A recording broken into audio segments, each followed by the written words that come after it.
Good morning ಮಕ್ಕಳೇ. Good morning sir. Very good morning. Tiffin ಮಾಡಿದ್ರಾ? ಆಯ್ತು ಸರ್. ಈಗ ನಾವು ಹಿಂದಿನ ತರಗತಿಗಳಲ್ಲಿ ಉಸಿರಾಟದ ಬಗ್ಗೆ ತಿಳ್ಕೊಂಡಿದ್ದೀವಿ. ನಮ್ಮ ಜೀವಿಗಳಲ್ಲಿ ಜೈವಿಕ ಕ್ರಿಯೆಗಳಿದಾವಲ್ಲ, ಆ ಜೈವಿಕ ಕ್ರಿಯೆಗಳು ಯಾವ್ಯಾವುದು? ಉಸಿರಾಟ ಇರ್ಬೋದು, ಬೆಳವಣಿಗೆ ಇರ್ಬೋದು, ಪ್ರಚೋದನೆಗೆ ತಕ್ಕ ಪ್ರತಿಕ್ರಿಯೆ ಇರ್ಬೋದು ಅಲ್ವಾ? ಸೊ ಅವುಗಳೆಲ್ಲ ಇದಾವೆ. ಮತ್ತೆ ಚಲನೆ ಇರ್ಬೋದು, ಒಂದ್ ಕಡೆಯಿಂದ ಮತ್ತೊಂದ್ ಕಡೆಗೆ ಜೀವಿಗಳು ಚಲಿಸ್ತವೆ ಅಲ್ವಾ? ಚಲನೆ ಇರ್ಬೋದು ಅಲ್ವಾ? ಇವೆಲ್ಲವೂ ಜೀವಿಗಳ ಜೈವಿಕ ಕ್ರಿಯೆಗಳು. ಆ ಜೈವಿಕ ಕ್ರಿಯೆಗಳ ಬಗ್ಗೆ ನಾವು ತಿಳ್ಕೊಂಡಿದ್ದೀವಿ ಹೌದಾ? ಜೀರ್ಣಕ್ರಿಯೆ ಅಲ್ವಾ? ಜೀರ್ಣಕ್ರಿಯೆ ಮತ್ತು ವಿಸರ್ಜನ ಕ್ರಿಯೆ ಇವೆಲ್ಲವೂ ಸಹ ಜೈವಿಕ ಕ್ರಿಯೆಗಳು. ಈ ತರಗತಿಯಲ್ಲಿ ಜೀವಿಗಳಿಗೆ ಸಂಬಂಧಿಸಿದಂತಹ ಮತ್ತೊಂದು ಮುಖ್ಯವಾದಂತಹ ಜೈವಿಕ ಕ್ರಿಯೆಯ ಬಗ್ಗೆ ತಿಳ್ಕೊಳ್ಳೋಣ. ಸೊ ಅದು ಯಾವುದು ಅಂತಂದ್ರೆ ಸಂತಾನೋತ್ಪತ್ತಿ. ಆಯ್ತಾ? ಸೊ ಹಾಗಾಗಿ ಪ್ರಾಣಿಗಳಲ್ಲಿ ಸಂತಾನೋತ್ಪತ್ತಿ ಎನ್ನುವ ಪಾಠದ ಬಗ್ಗೆ ತಿಳ್ಕೊಳ್ಳೋಣ. ಯಾವ ಪಾಠ? ಪ್ರಾಣಿಗಳಲ್ಲಿ ಸಂತಾನೋತ್ಪತ್ತಿ. ಪ್ರಾಣಿಗಳಲ್ಲಿ ಸಂತಾನೋತ್ಪತ್ತಿ.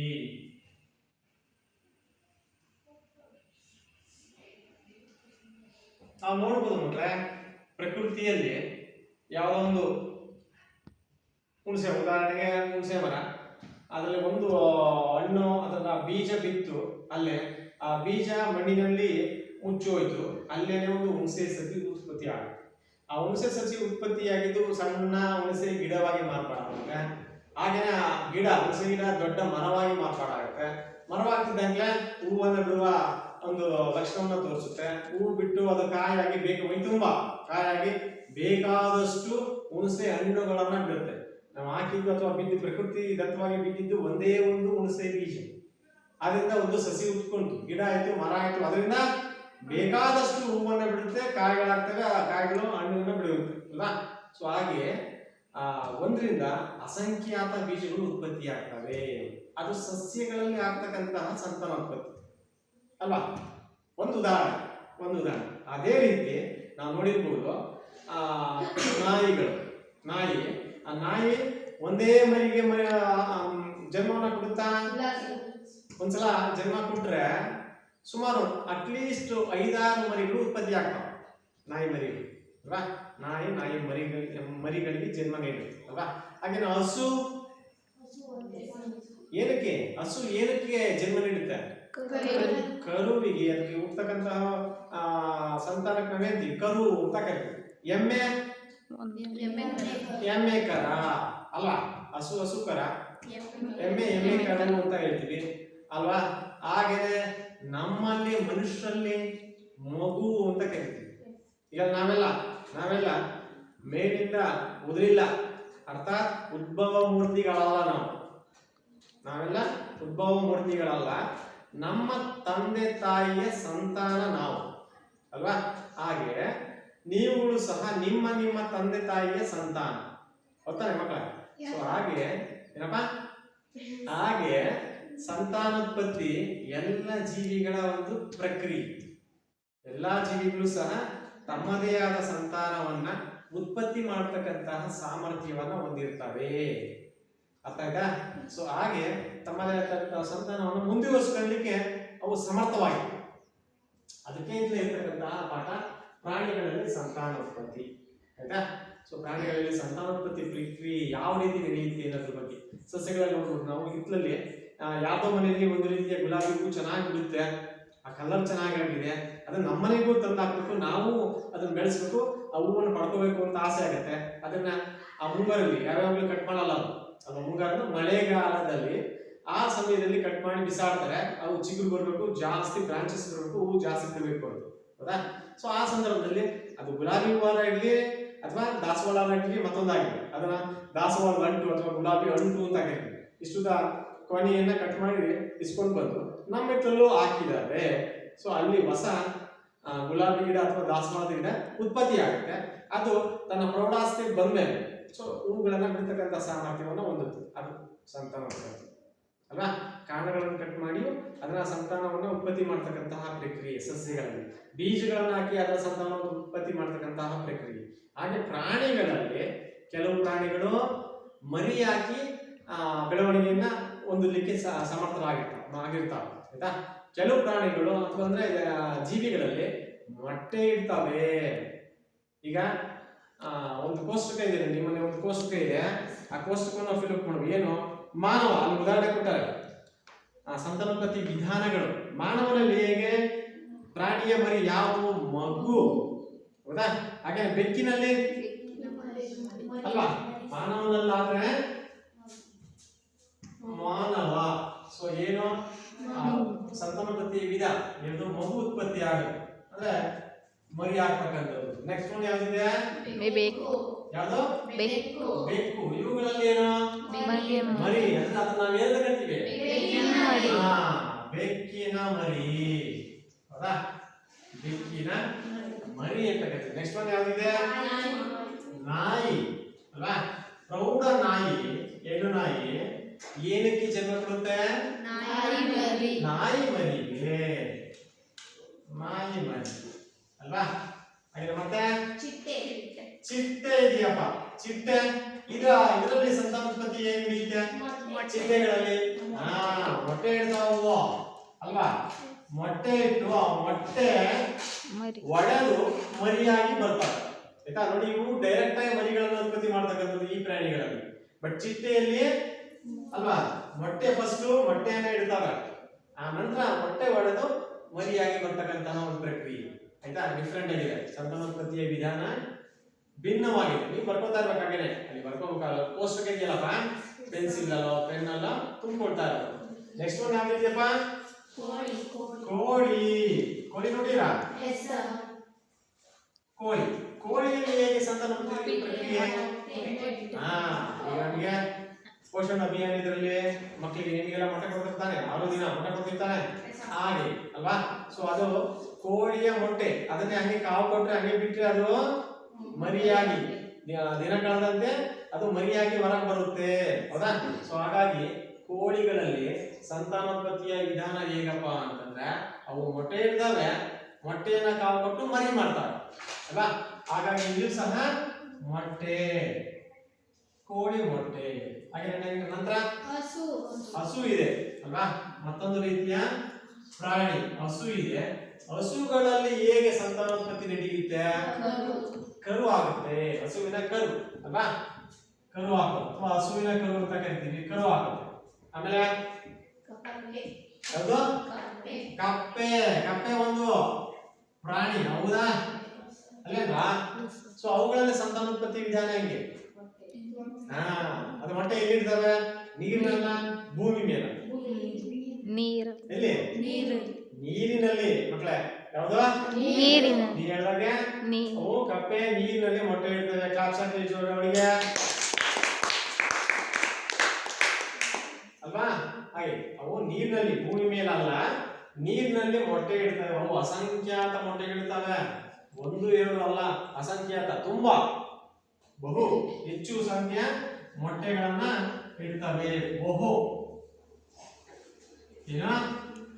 ಅಂದ್ರೆ ಒಂದಕ್ಕಿಂತ ಹೆಚ್ಚು ಅಂತ, ಅಸಂಖ್ಯಾತ ಮೊಟ್ಟೆಗಳನ್ನ ಇಡ್ತವೆ. ಅವುಗಳಲ್ಲಿ ಕೆಲವು ಪ್ರೌಢ ಕಪ್ಪೆ ಆಗಿ ಬರ್ತಕ್ಕಂಥದ್ದು. ಅಸಂಖ್ಯಾತ ಮೊಟ್ಟೆಗಳನ್ನಿರ್ತವೆ, ಇಟ್ಟಂತಹ ಎಲ್ಲ ಮೊಟ್ಟೆಗಳು ಸಹ ಕಪ್ಪೆಯಾಗಿ ಮಾರ್ಪಾಡಾಗಲ್ಲ, ಬೇರೆ ಬೇರೆ ರೀತಿಯಲ್ಲಿ ಅವು ನಶಿಸಿ ಹೋಗ್ತವೆ. ಅವುಗಳಲ್ಲಿ ಕೆಲವು ಮೊಟ್ಟೆಗಳು ಕಪ್ಪೆಯ ಮರಿಯಾಗಿ ಉತ್ಪತ್ತಿ ಆಗ್ತವೆ. ಮೊದಲು ಗೋಧುಮಟ್ಟೆ, ಅವುಗಳ ಜೀವನ ಚಕ್ರವೇ ಬೇರೆ ಇದೆ ಆಯ್ತಾ. ಮೊಟ್ಟೆಯಿಂದ ಸಣ್ಣದಾಗಿ ಲಾರ್ವಾ ಬರುತ್ತೆ, ಅದರಿಂದ ಗೋಧುಮಟ್ಟೆ ಬರುತ್ತೆ. ಅದು ಬೆಳವಣಿಗೆ, ಅದು ಪ್ರಾರಂಭದ ಕಪ್ಪೆಗೆ ಹಿಂದೆ ಬಾಲ ಇರುತ್ತೆ, ನಂತರದ ಪ್ರೌಢ ಕಪ್ಪೆಗೆ ಬಾಲ ಇರೋದು ನೋಡಿದೀರಾ, ಇಲ್ಲ, ಪ್ರೌಢ ಕಪ್ಪೆಗೆ ಬಾಲ ಇರೋದಿಲ್ಲ. ಅದು ಕ್ರಮೇಣ ನಶಿಸಿ ಹೋಗಿ ಅದು ಬೆಳವಣಿಗೆ ಆದಂತೆ ಪ್ರೌಢ ಕಪ್ಪಿಗೆ ಬಾಲ ಇರಲ್ಲ. ಹಾಗೆ ಗೊತ್ತಾಯ್ತಾ. ಸೊ ಹಾಗೆ ನೆಕ್ಸ್ಟ್ ಒನ್ ಯಾವ್ದಿದೆ, ಅಷ್ಟೇ ಅಲ್ವಾ. ಸರಿ, ಹೀಗೆ ಹಾಗೆ ಇನ್ನು ನೋಡ್ತಾ ಹೋದ್ರೆ ಕುದುರೆ ಗೊತ್ತಲ್ಲ, ಕುದುರೆ ಮರಿ ಅಲ್ವಾ, ಕುದುರೆ ಮರಿ ಅಂತ ಬರೀ, ಕುದುರೆ ಮರಿ. ಹಾಗೆ ಕತ್ತೆ, ಅದು ಸಹ ಕತ್ತೆಯ ಮರಿ, ಹೌದಾ. ಸೊ ಹೀಗೆ ಕೆಲವೊಂದು ಪ್ರಾಣಿಗಳಲ್ಲಿ ನಾವು ಈ ಸಂತಾನೋತ್ಪತ್ತಿಯ ವಿಧಾನಗಳನ್ನು ನೋಡಿದ್ರೆ ಗೊತ್ತಾಗತ್ತೆ ನಿಮ್ಗೆ. ಅದರಲ್ಲಿ ಇದೊಂದು ಯಾವುದು ಚಿಟ್ಟೆಯಲ್ಲಿ, ಮತ್ತೆ ಕೋಳಿಯಲ್ಲಿ, ಮತ್ತೆ ಕಪ್ಪೆ. ಸೊ ಇವು ಮೊಟ್ಟೆ ಇಡ್ತಕ್ಕಂಥವು.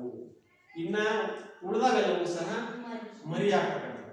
ಅವು ಸ್ತನ್ಯ ಗ್ರಂಥಿಗಳನ್ನ ಹೊಂದಿದ್ದು ಮರಿ ಹಾಕಿ ಹಾಲಿಸತಕ್ಕಂತಹ ಪ್ರಾಣಿಗಳಾಗಿವೆ. ಗೊತ್ತಾಯ್ತಾ? ಹಾಗೆ ಸೊ ಹೀಗೆ ನಾವು ಆ ಸಂತಾನೋತ್ಪತ್ತಿಯ ವಿಧಾನಗಳನ್ನ ನೋಡಬಹುದು. ಸೊ ಹಾಗಾದ್ರೆ ಸಂತಾನೋತ್ಪತ್ತಿ ಅಂದ್ರೆ ಏನು? ಏನಪ್ಪ, ಪ್ರಾಣಿಗಳಲ್ಲಿ ಸಂತಾನೋತ್ಪತ್ತಿ ಅಂತ ಇದೆ. ಸಂತಾನೋತ್ಪತ್ತಿ ಅಂದ್ರೆ ಏನು? ಏನು ಸಂತಾನೋತ್ಪತ್ತಿ ಅಂದ್ರ ಗೊತ್ತಿದ್ಯಾ? ಸಂತಾನೋತ್ಪತ್ತಿ, ಸಂತಾನ ಉತ್ಪತ್ತಿ ಬಿಡಿಸಿ ನಾವು ನೋಡಿದಾಗ ಜೀವಿಯ ಸಂತಾನ ಉತ್ಪತ್ತಿ ಮಾಡತಕ್ಕಂತಹ ಪ್ರಕ್ರಿಯೆ ಅಥವಾ ಲಕ್ಷಣ ಅಂತ ಅದು ಜೀವಿಗಳಲ್ಲಿ. ಇಲ್ಲಿ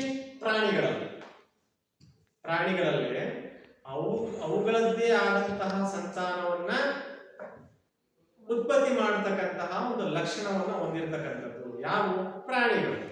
ಆಯ್ತಾ? ಪ್ರಾಣಿಗಳು. ಸಸ್ಯಗಳಲ್ಲೂ ಇದೆ, ಸಸ್ಯಗಳಲ್ಲೂ ಸಂತಾನೋತ್ಪತ್ತಿ ಪ್ರಕ್ರಿಯೆ ಇದೆ. ಹಾಗೆ ಪ್ರಾಣಿಗಳಲ್ಲೂ ಸಹ ಸಸ್ಯಗಳಲ್ಲಿ ಯಾವ ರೀತಿಯ ಸಂತಾನೋತ್ಪತ್ತಿ ಅಂತ ನೋಡಿದೀವಿ. ಆಯ್ತಾ? ಬೀಜಗಳ ಉತ್ಪಾದನೆ ಆಗುತ್ತೆ, ಹಾಗೇನೆ ಕಾಂಡವನ್ನು ಕಟ್ ಮಾಡಿ ಹಾಕಿದ್ರೆ ಬೆಳವಣಿಗೆ ಆಗುತ್ತೆ. ಸೊ ಆ ತರಕ್ಕೆಲ್ಲ ಇದೆ. ಆಯ್ತು ಬಿಡಿ. ಪ್ರಾಣಿಗಳಲ್ಲೂ ಸಹ ಅದೇ ರೀತಿಯಲ್ಲಿ ಸಂತಾನೋತ್ಪತ್ತಿ ಪ್ರಕ್ರಿಯೆ ನಡೆಯುತ್ತೆ. ಅದನ್ನ ಸೊ ನಾವು ಈ ರೀತಿ ಹೇಳ್ಬೋದು. ಹೇಗೆ? ತಮ್ಮದೇ ಆದಂತಹ ಪೀಳಿಗೆಯನ್ನ ಮುಂದುವರಿಸಿಕೊಂಡು ಹೋಗ್ಲಿಕ್ಕೆ ಇರ್ತಕ್ಕಂತಹ ಒಂದು ಲಕ್ಷಣವನ್ನ ಪ್ರಾಣಿಗಳಲ್ಲಿ ನಾವು ಸಂತಾನೋತ್ಪತ್ತಿ ಅಂತ ಕರಿತೀವಿ. ಸೊ ಈ ಸಂತಾನೋತ್ಪತ್ತಿಯಲ್ಲಿ ಎಷ್ಟು ವಿಧ ಅಂದ್ರೆ 2 ವಿಧ ಇದೆ. 2 ವಿಧ ಯಾವ್ದ್ರಲ್ಲಿ? ಸಂತಾನೋತ್ಪತ್ತಿಯಲ್ಲಿ. ಸರಿ, ಯಾವ್ಯಾವ್ದು ಹಾಗಾದ್ರೆ ಅಂದ್ರೆ ಒಂದು ಯಾವ್ದು? ಅಲ್ಲ, ಪ್ರಾಣಿಗಳೆಲ್ಲ ಸಂತಾನೋತ್ಪತ್ತಿ ಸರಿ. ವಿಧಗಳು ಯಾವಪ್ಪ ಅಂತಂದ್ರೆ ಲೈಂಗಿಕ ರೀತಿಯ ಸಂತಾನೋತ್ಪತ್ತಿ. ಲೈಂಗಿಕ ಸಂತಾನೋತ್ಪತ್ತಿ ಒಂದನೇದಾಗಿ. ಹಾಗೆ ಎರಡನೇದು ಅಲೈಂಗಿಕ ಸಂತಾನೋತ್ಪತ್ತಿ. ಅಲೈಂಗಿಕ ಸಂತಾನೋತ್ಪತ್ತಿ. ಹೀಗೆ 2 ವಿಧದ ಸಂತಾನೋತ್ಪತ್ತಿಯನ್ನು ನಾವು ನೋಡಬಹುದು.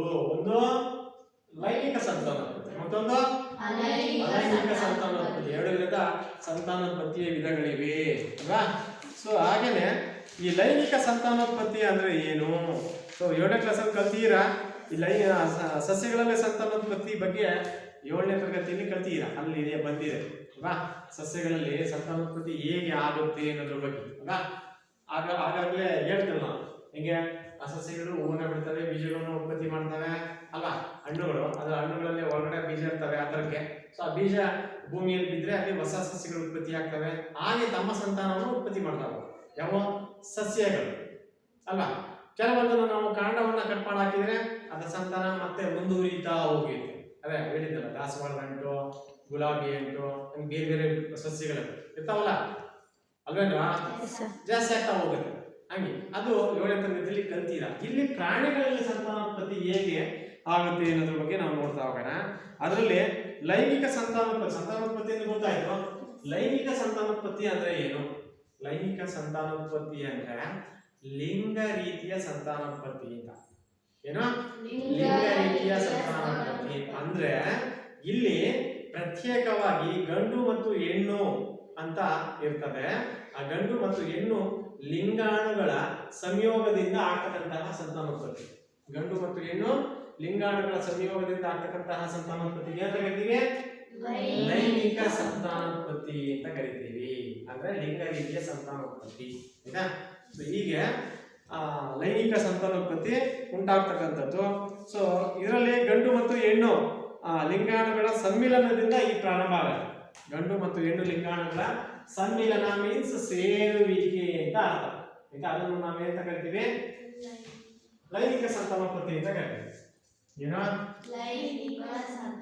ಗಂಡು ಮತ್ತು ಬರ್ಕೊಂಡಿದ್ದೀನ ಲೈಂಗಿಕ ಸಂತಾನೋತ್ಪತ್ತಿ ಎಂದರೆ ಬರ್ಕೊಳ್ಳಿ. ಗಂಡು ಮತ್ತು ಹೆಣ್ಣು ಲಿಂಗಾಣುಗಳ ಸಮ್ಮಿಲನದಿಂದ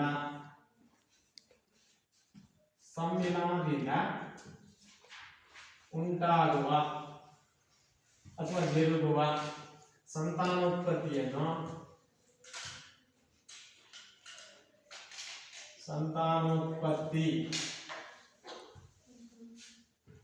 ಸಂತಾನೋತ್ಪತ್ತಿಗೆ ಏನಂತೀವಿ? ಲೈಂಗಿಕ ಸಂತಾನೋತ್ಪತ್ತಿ ಅಂತ ಕರಿತೀವಿ. ಲೈಂಗಿಕ ಸಂತಾನೋತ್ಪತ್ತಿ. ಲೈಂಗಿಕ ಸಂತಾನೋತ್ಪತ್ತಿ ಎನ್ನುವರು. ಒಂದು ಬರ್ದಿಲ್ಲ ನಾವು. ಲೈಂಗಿಕ ಸಂತಾನೋತ್ಪತ್ತಿ ಎಂದರೆ ಏನು? ಏನೇಳಿ? ಗಂಡು ಮತ್ತು ಹೆಣ್ಣು ಲಿಂಗಾಣುಗಳ ಸಮ್ಮಿಲನದಿಂದ ಉಂಟಾಗುವ ಸಂತಾನೋತ್ಪತ್ತಿ. ಆಯ್ತಾ? ಅದನ್ನ ನಾವು ಏನಂತ ಕರಿತೀವಿ? ಲೈಂಗಿಕ ಸಂತಾನೋತ್ಪತ್ತಿ ಅಂತ ಕರಿತೀವಿ. ಅದೇನೆ ಲೈಂಗಿಕ ಸಂತಾನೋತ್ಪತ್ತಿ. ಆಯ್ತಾ? ಸರಿ, ನೆಕ್ಸ್ಟ್ ಈ ಗಂಡು ಮತ್ತು ಹೆಣ್ಣು ಸಂತಾನೋತ್ಪತ್ತಿಯ ಅಂಗಗಳ ಬಗ್ಗೆ ತಿಳ್ಕೊಳ್ಳೋಣ. ಬರ್ಕೊಂಡಿರೋಣ.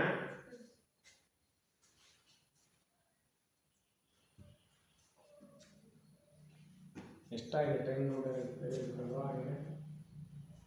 ಎಷ್ಟು?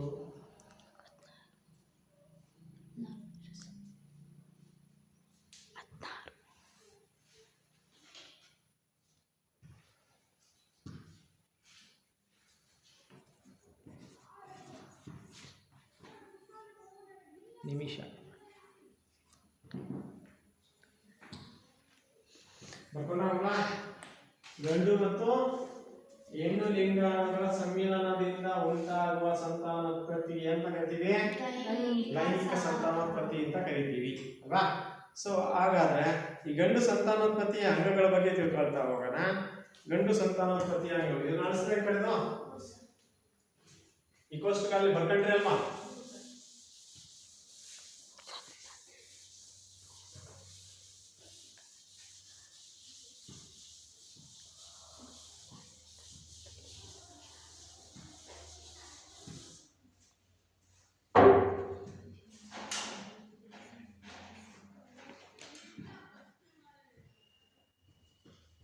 Next one ಯಾವ್ದಿದೆ?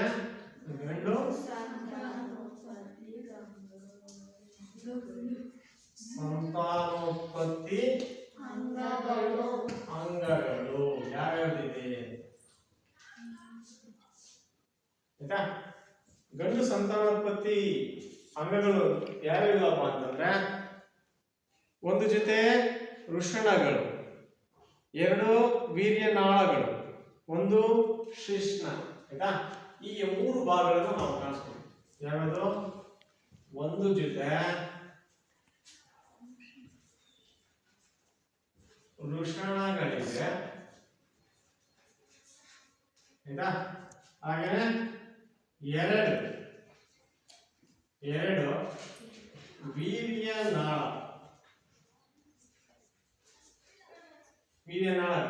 ಜೊತೆಗೆ, ಆಯ್ತಾ? ಮೂರನೇದಾಗಿ ಒಂದು ಶಿಶ್ನ. ಆಯ್ತಾ? ಸೊ ಹೀಗೆ ಈ ಗಂಡು ಸಂತಾನೋತ್ಪತ್ತಿ ಅಂಗಗಳು ಇವು ಮೂರು. ಯಾವ್ದು? ಒಂದ್ ಜೊತೆ ವೃಷಣಗಳಿರ್ತವೆ, ಎರಡು ವೀರ್ಯನಾಳಗಳಿರ್ತವೆ, ಮೂರನೇದಾಗಿ ಒಂದು ಶಿಶ್ನ ಇರ್ತದೆ. ಇದು ಗಂಡು ಸಂತಾನೋತ್ಪತ್ತಿಯ ಅಂಗಗಳು. ಆಯ್ತಾ? ಗಂಡು ಸಂತಾನೋತ್ಪತ್ತಿ ಅಂಗಗಳು ನೀವು ಚಿತ್ರ ಗಮನಿಸಬಹುದು. ಪುಟ ಸಂಖ್ಯೆ 18ರಲ್ಲಿ ಅಲ್ವಾ? ಚಿತ್ರ ಸಂಖ್ಯೆ 6.1ರಲ್ಲಿ ಮಾನವರಲ್ಲಿರುವ ಗಂಡು ಸಂತಾನೋತ್ಪತ್ತಿಯ ಅಂಗಗಳು. ಆಯ್ತಾ? ಸೊ ಅದರಲ್ಲಿ ಮಾನವನ ವೀರ್ಯಾಣುವಿನ ಚಿತ್ರ ಹೇಗಿರುತ್ತೆ ಅಂತ ಮುಂಭಾಗದಲ್ಲಿ ಇಲ್ಲಿ ಚೂಪಾಗಿತ್ತು. ಹೀಗೆ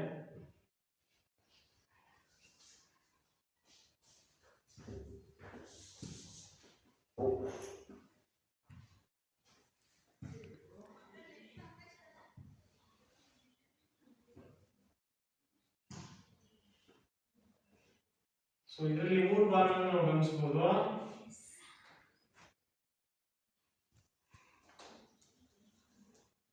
ಇದು ಶಿರದ ಭಾಗ, ಇದು ಶಿರ ಅಂತಂದ್ರೆ ತಲೆಯ ಭಾಗ ಅಲ್ವಾ? ಇದು ಮಧ್ಯ ಭಾಗ, ಮತ್ತೆ ಬಾಲ ಅಲ್ವಾ. ಸೊ ಇದು ಏನು, ಇದು ಯಾವ್ದ್ರ ಚಿತ್ರ? ವೀರ್ಯಾಣು. ಒಂದು ವೀರ್ಯಾಣುವಿನ ಚಿತ್ರ. ಒಂದು ವೀರ್ಯಾಣುವಿನ ಚಿತ್ರ. ಮಾನವನಲ್ಲಿ ಗಂಡು ಸಂತಾನೋತ್ಪತ್ತಿಯ ಅಂಗಗಳು 3. ಒಂದು ಜೊತೆ ವೃಷಣಗಳು, 2 ವೀರ್ಯನಾಳಗಳು, 1 ಶಿಶ್ನ. ಸೊ ಈ ವೃಷಣಗಳು ಇದಾವಲ್ಲ, ಈ ವೃಷಣಗಳಲ್ಲಿ ಈ ವೀರ್ಯಾಣುಗಳು ಉತ್ಪತ್ತಿ ಆಗುವುದು. ವೀರ್ಯಾಣುಗಳು ಉತ್ಪತ್ತಿ ಆಗೋದು ಎಲ್ಲಿ? ವೃಷಣಗಳಲ್ಲಿ. ಆಯ್ತಾ? ಆ ವೃಷಣಗಳಲ್ಲಿ ಉತ್ಪತ್ತಿಯಾದಂತಹ ವೀರ್ಯಾಣುವಿನ ಚಿತ್ರ, ಒಂದು ವೀರ್ಯಾಣುವಿನ ಚಿತ್ರವನ್ನು ನಾವು ಗಮನಿಸಬಹುದು. ಈಗಿರ್ತದೆ ಚಿತ್ರ. ಅದರಲ್ಲಿ 3 ಭಾಗಗಳನ್ನ ಗಮನಿಸಬಹುದು. ಒಂದು ಶಿರದ ಭಾಗ, ಅದರ ತಲೆಯ ಭಾಗ, ಎರಡನೇದಾಗಿ ಮಧ್ಯ ಭಾಗ, ಮೂರನೇದಾಗಿ ಬಾಲ. ಸೊ ಅಲ್ಲಿ ಭೂಜನ ಅಥವಾ ಪೈಲನ ಕ್ವಶನ್ ಕೇಳ್ತಾಳ, ಯಾವ ಉದ್ದೇಶವನ್ನ ಪೂರೈಸುತ್ತದೆ ಅಂತ ಕೇಳ್ತಾಳ ಅಲ್ವಾ.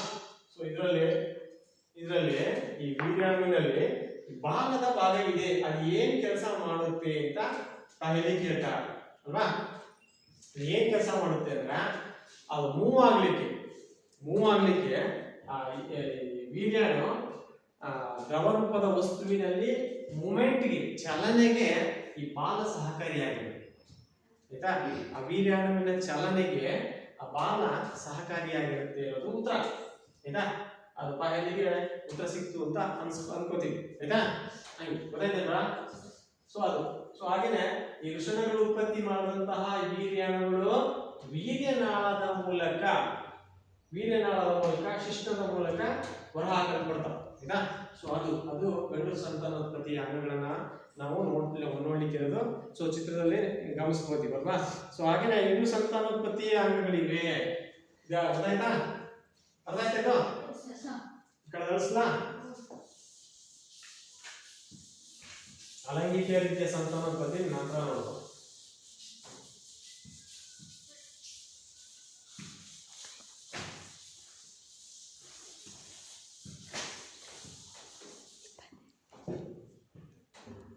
ಎರಡನೇದಾಗಿ ಯಾವ್ದಿದೆ?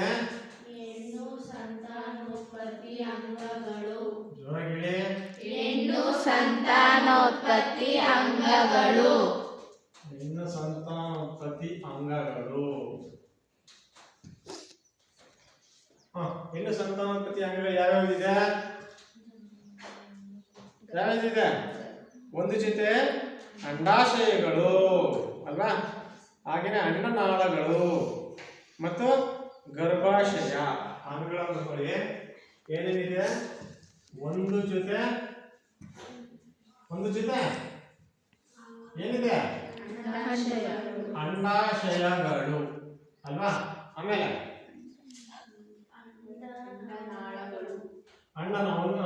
ಅದು ಸಹ ಒಂದು ಜೊತೆನೇ ಇರ್ತದೆ. ಒಂದು ಅಲ್ಲ, ಒಂದು ಜೊತೆ ಅಂದ್ರೆ ಎಷ್ಟು? ಒಂದು ಜೊತೆ ಅಂದ್ರೆ ಒಂದ ಜೊತೆ ಚಪ್ಪಲಿ ಕೊಟ್ರಿ ಅಂತಂದ್ರೆ ಒಂದು ಕೊಡ್ತಾರೆ, 2 ಕೊಡ್ತಾರೆ. ಮತ್ತೆ ಒಂದು ಜೊತೆ ಅಂದ್ರೆ 2 ಅಂದ್ರೆ 2 ಅಂಡಾಶಯಗಳು ಇರ್ತವೆ ಅಂತ. 2 ಅಂಡಾಶಯಗಳು ಇರ್ತವೆ ಅಲ್ವಾ. ಆಮೇಲೆ ಮತ್ತೇನಿದೆ? ಅಂಡನಾಳಗೆ ಏನಿದೆಯಪ್ಪ ನೆಕ್ಸ್ಟ್? ಒಂದು ಜೊತೆ ಅಂಡಾಶಯಗಳು ಅಲ್ವಾ, ಹಾಗೇನೆ ಅಂಡನಾಳಗಳು ಮತ್ತು ಗರ್ಭಾಶಯ. ಹಾಗೇನೆ ಸೇಮ್ ಒಂದು ಜೊತೆ ಅಂಡನಾಳಗಳು,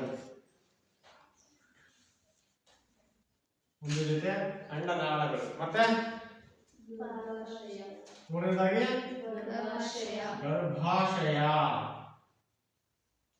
ಗರ್ಭಾಶಯ ಅಲ್ವಾ. ಹೀಗೆ ಕೆಲವೊಂದು ಹೆಣ್ಣು ಸಂತಾನೋತ್ಪತ್ತಿಯ ಅಂಗಗಳನ್ನು ನಾವು ಗಮನಿಸಬಹುದು. ಚಿತ್ರ ಇದೆ ನೋಡಿ, ಚಿತ್ರ 6.3 ಮಾನವರಲ್ಲಿನ ಹೆಣ್ಣು ಸಂತಾನೋತ್ಪತ್ತಿಯ ಅಂಗಗಳು ಕಾಣ್ತಿದ್ಯಾ? ಸೊ ಅದು ಅಲ್ಲಿ ನೋಡಿ, ಆ ಕಡೆ ಈ ಕಡೆ ಅಂಡಾಶಯ ಚಿತ್ರದಲ್ಲಿ ತೋರಿಸಿರುವ ಹಾಗೆ ಆ ಕಡೆ ಈ ಕಡೆ ಒಂದಿದೆ, ಈ ಕಡೆ ಒಂದು ಅಂಡಾಶಯ ಅಂದ್ರೆ ಒಂದು ಜೊತೆ.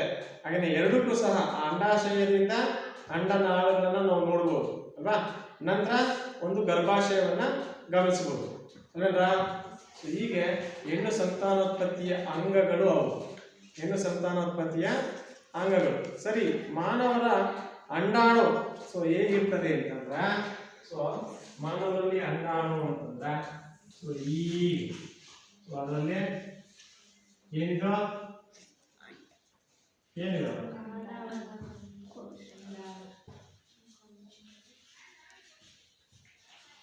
ಇದೇನು ಕೋಶ ಹಾ ಕೋಶ ಕೇಂದ್ರ ಅಲ್ವಾ ಇದು ಮಾನವರ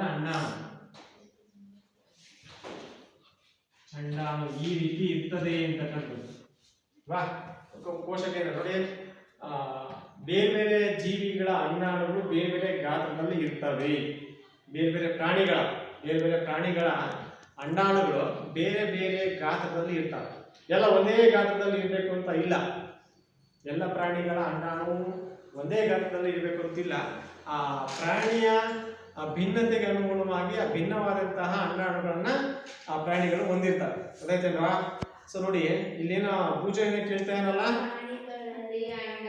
ಜೋರ ಹೇಳಿ ಪ್ರಾಣಿಗಳಲ್ಲಿ ಅಂಡಗಳ ಗಾತ್ರ ಬದಲಾಗುತ್ತದೆ ಎಂದು ಪೂಜೋ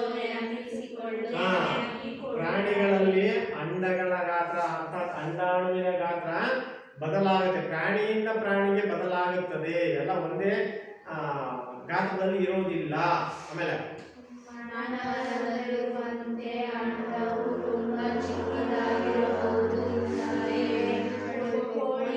ಕೋಳಿಗಳಲ್ಲಿರುವಂತೆ ಸ್ವಲ್ಪ ದೊಡ್ಡದಾಗಿರಬಹುದು ಮಾನವರಲ್ಲಿ ನಮ್ಮಲ್ಲಿ ಅಂಡಗಳ ಗಾತ್ರ ಚಿಕ್ಕ ಗಾತ್ರದಲ್ಲಿದೆ ಮನುಷ್ಯರಲ್ಲಿ ನಮ್ಮಲ್ಲಿ ಅಂಡಾಣು ಗಾತ್ರ ಚಿಕ್ಕದ್ದು ಆದ್ರೆ ಕೋಳಿ ಮೊಟ್ಟೆ ಇದೆಯಲ್ಲ ತಿಂತೀವಲ್ಲ ಮೊಟ್ಟೆ ತಿಂತೀರಲ್ಲ ಮಕ್ಕಳ ಅದು ಒಂದು ಅಂಡ ಅರ್ಥಾತ್ ಒಂದು ಅಂಡಾಣು ಗೊತ್ತಿರಲಿ ಕೋಳಿ ಮೊಟ್ಟೆ ಗಾತ್ರ ಬೇರೆ ಬೇರೆ ಕೋಳಿ ಮೊಟ್ಟೆಗಳು ಬೇರೆ ಬೇರೆ ಇರುತ್ತೆ ಅದರಲ್ಲಿ ನಾಟಿ ಕೋಳಿದ್ದು ಗಾತ್ರದಲ್ಲಿ ಸ್ವಲ್ಪ ಸಣ್ಣದಿರುತ್ತೆ ಹೌದಾ ಅದೇ ಫಾರ್ಮ್ ಕೋಳಿದ್ರಲ್ಲಿ ಸ್ವಲ್ಪ ಗಾತ್ರ ದೊಡ್ಡದಿರುತ್ತೆ ಅದರ ಕಂಪ್ಯಾರಿಸನ್ ಹೋಲಿಕೆ ಮಾಡಿ ಗೊತ್ತಾಗ್ತಲ್ಲ ನಿಮಗೆ ಅಲ್ವಾ ಸೊ ಅದರಲ್ಲೂ ಸಹ ಮೊಟ್ಟೆಗಳ ಗಾತ್ರವು ಸಹ ಭಿನ್ನವಾಗಿರುತ್ತೆ ಬೇರೆ ಬೇರೆ ಗಾತ್ರದಲ್ಲಿ ನಾವು ನೋಡ್ಬೋದು ಅದು ಒಂದು ಅಂಡಾಣು ಸವಾಗೆ ಅದು ಒಂದು ಅಂಡಾಣು ಗೊತ್ತಿರಿ ಮತ್ತೆ ಪಕ್ಷಿಯ ಮೊಟ್ಟೆ ತುಂಬಾ ದೊಡ್ಡದು ಅದು ಪಕ್ಷಿಗಳಲ್ಲಿ ಅತ್ಯಂತ ದೊಡ್ಡ ಪಕ್ಷಿ ಅಂದ್ರೆ ಉಷ್ಟ್ರ ಪಕ್ಷಿ ಗೊತ್ತಿರಲಿ ಸೊ ಪಕ್ಷಿ ಆದ್ರೆ ಅದು ಆರ್ಲಿಕ್ಕೆ ಬರಲ್ಲ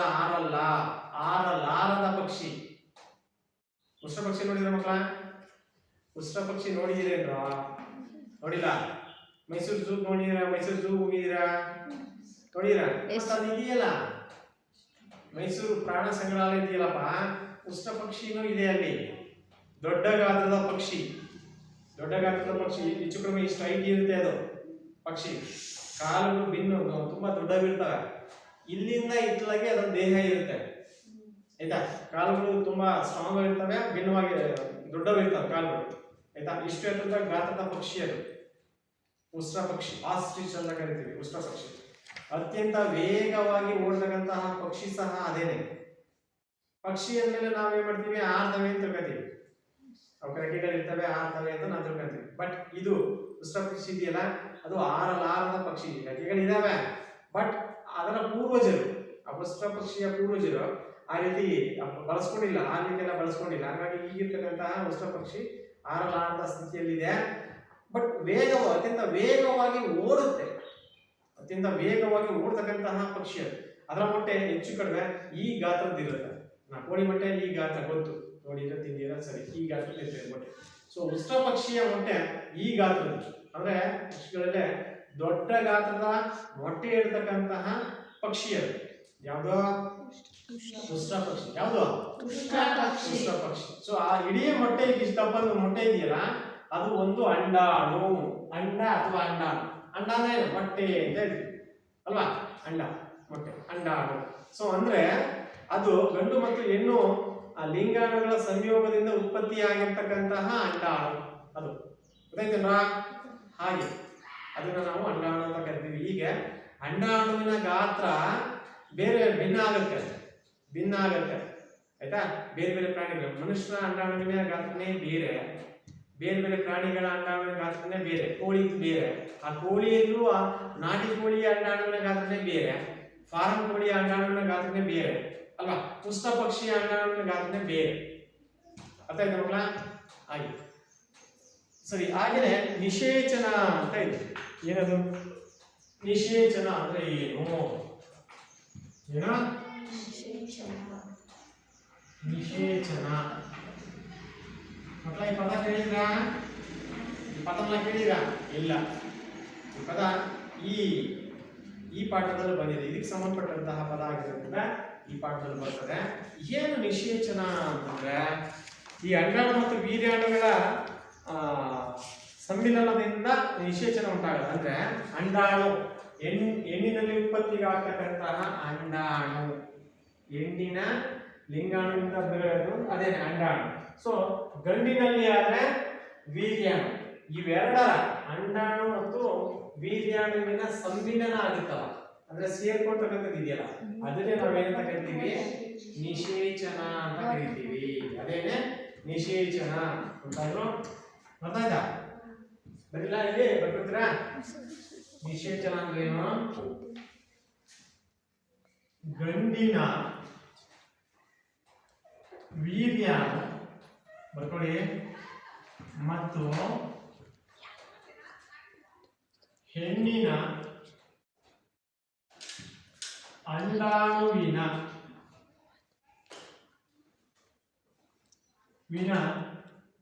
ಅಂಡಾಣುವಿನ ಜೊತೆ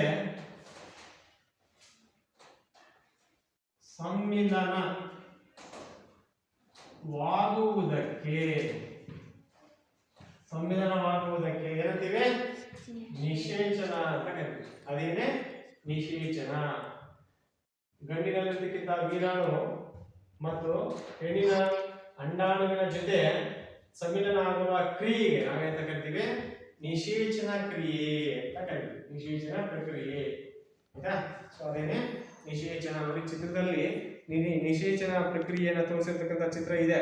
ಪುಟ ಸಂಖ್ಯೆ 20ರಲ್ಲಿ ಕಾಣ್ತಿದ್ಯಾ? ಚಿತ್ರ ಸಂಖ್ಯೆ 6.5 ಅಲ್ವಾ ಮಕ್ಕಳ?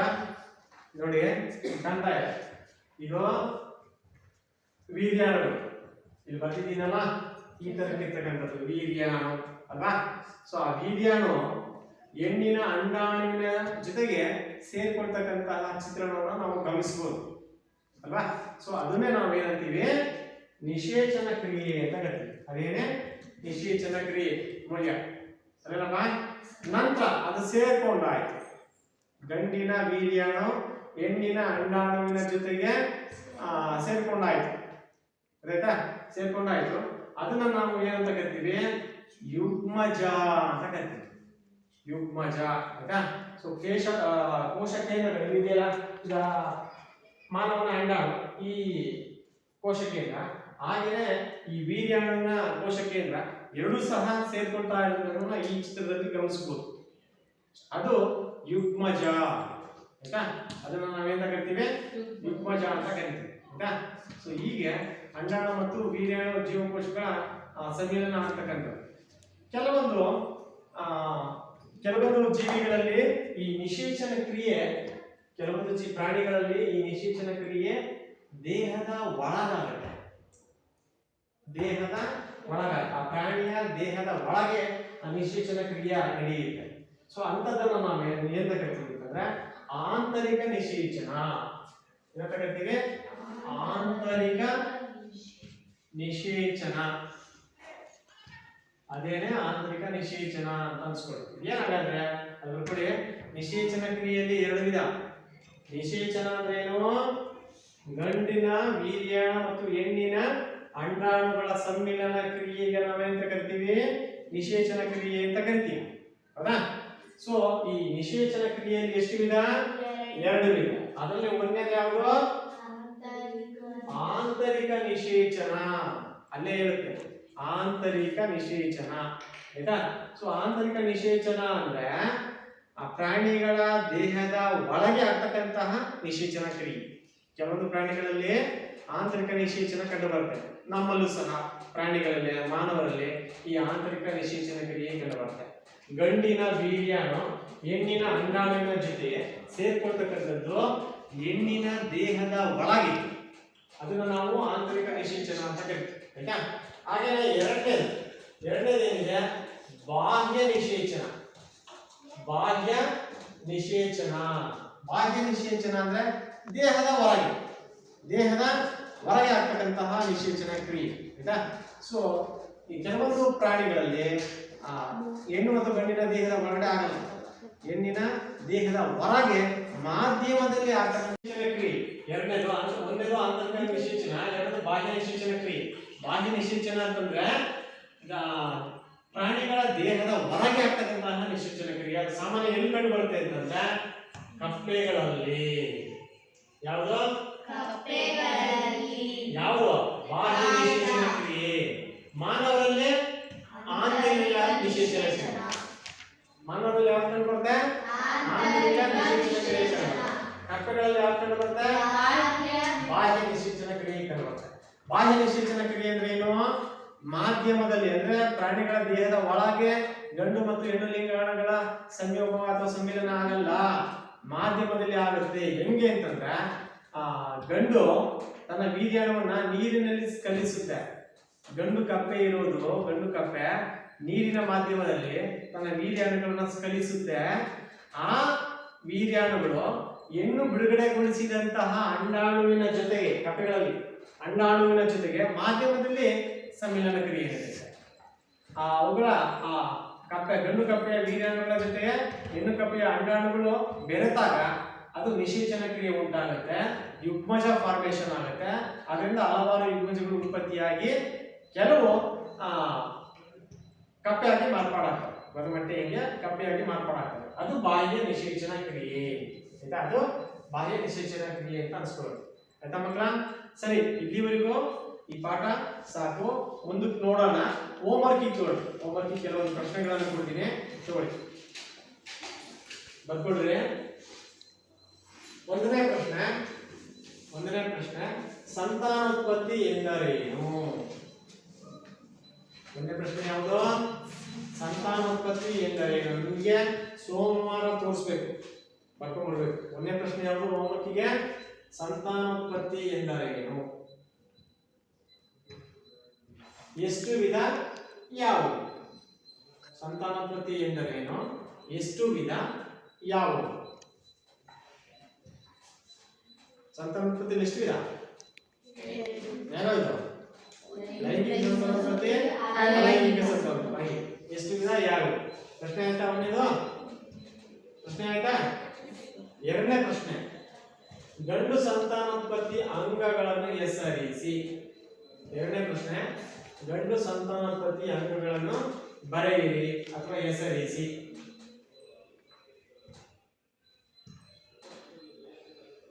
ಆಯ್ತಾ?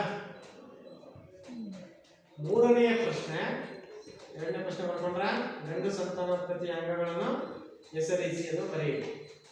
ಮೂರನೆಯ ಪ್ರಶ್ನೆ ಇಲ್ಲೇ ಇದೆ, ಹೆಣ್ಣು ಸಂತಾನೋತ್ಪತ್ತಿ ಅಂಗಗಳನ್ನು ಬರೆಯಿರಿ ಅಥವಾ ಹೆಸರಿಸಿ. ಇವೇನೆ ಇಲ್ಲಿರೋನೆ. ಆಯ್ತಾ? ನೋಡ್ಬೇಕು.